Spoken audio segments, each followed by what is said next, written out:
नमस्कार बच्चों, कैसे हैं आप बच्चों। अभी तक हमने केवल कविता और कहानियाँ ही पढ़ी हैं। आज हम इससे कुछ हट के पढ़ेंगे। आज हम कक्षा 5 की रिमझिम पुस्तक से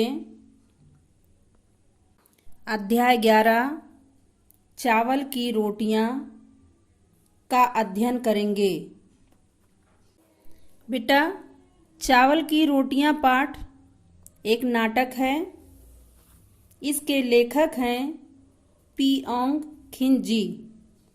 ये नाटक बर्मी भाषा में लिखा गया है और इसको हिंदी में अनुवाद किया है मस्त राम कपूर जी ने।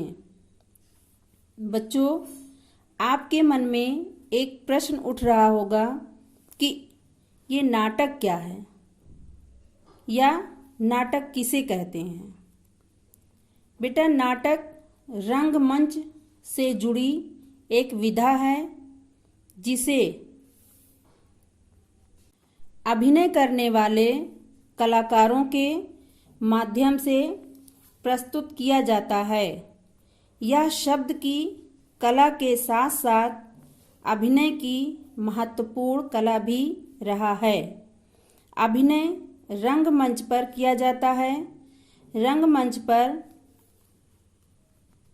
नाटक के प्रस्तुतिकरण के लिए लेखक के शब्दों के अतिरिक्त निर्देशक, अभिनेता, मंच व्यवस्थापक और दर्शक की भी आवश्यकता होती है। यह एक दृश्य काव्य है जिसका आनंद अभिनय देखकर किया जाता है। तो आइए शुरू करते हैं अध्याय 11 चावल की रोटियां। पात्र परिचय। इस नाटक का मुख्य किरदार कोको है, जो शारीरिक रूप से थोड़ा मोटा है। वो 8 वर्ष का एक बर्मी लड़का है। बर्मी का अर्थ है बर्मा यानी वर्तमान म्यांमार देश का रहने वाला। उसके 3 बर्मी दोस्त हैं, नीनी, तिनसु और मिमी। नीनी और तिनसु बर्मी लड़के हैं जो 8 और 9 साल के हैं। मिमी 7 साल की बर्मी लड़की है। उबातुन जनता की दुकान का प्रबंधक है। नाटक बेहद मज़ेदार और मनोरंजक है। तो आइए इसका आनंद लेते हैं। एक सादा कमरा, दीवारों पर बांस की चटाइयाँ, एक दीवार के सहारे रखी अलमारी, अलमारी के ऊपर एक रेडियो, चाय की केतली, कुछ कप और खाली गुलाबी फूलदान रखा है। कमरे के बीच फर्श पर एक चटाई बिछी है जिसके ऊपर कम ऊंचाई वाला गोल मेज रखी है। 2 दरवाजे, एक दरवाज़ा पीछे की ओर खुलता है और दूसरा एक किनारे की ओर। पंछियों के चहचहाने के साथ साथ पर्दा उठता है।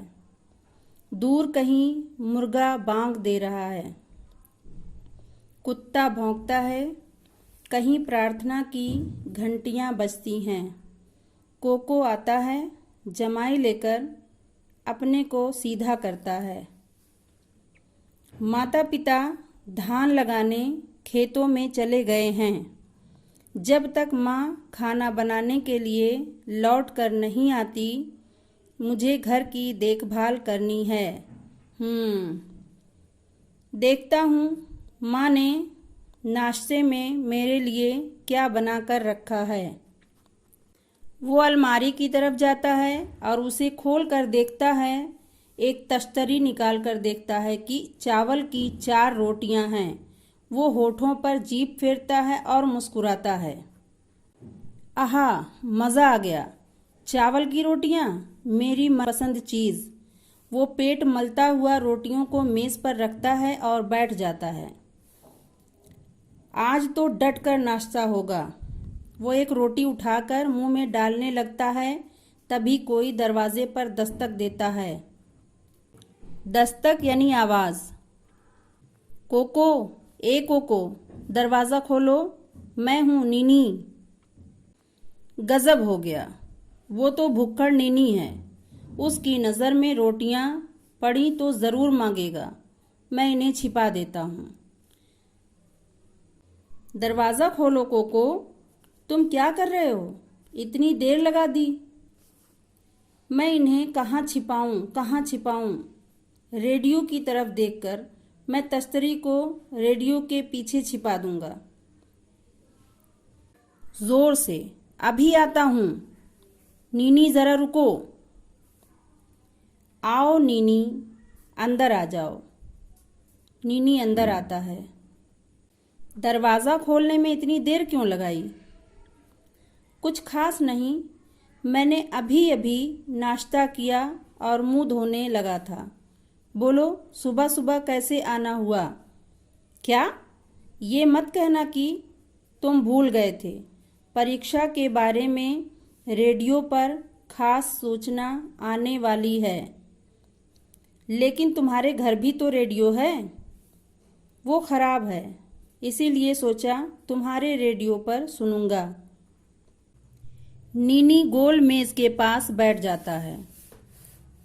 रेडियो उठाकर यहीं ले आओ ताकि हम आराम से लेटे लेटे सुन सकें। नीनी, हमारे रेडियो में भी कुछ खराबी है। आओ कोशिश करके देखें, मैं उठाकर ले आता हूँ। नीनी अलमारी की तरफ जाने लगता है। तो बच्चों, आज के लिए बस इतना ही। आगे क्या होता है हम कल पढ़ेंगे। धन्यवाद।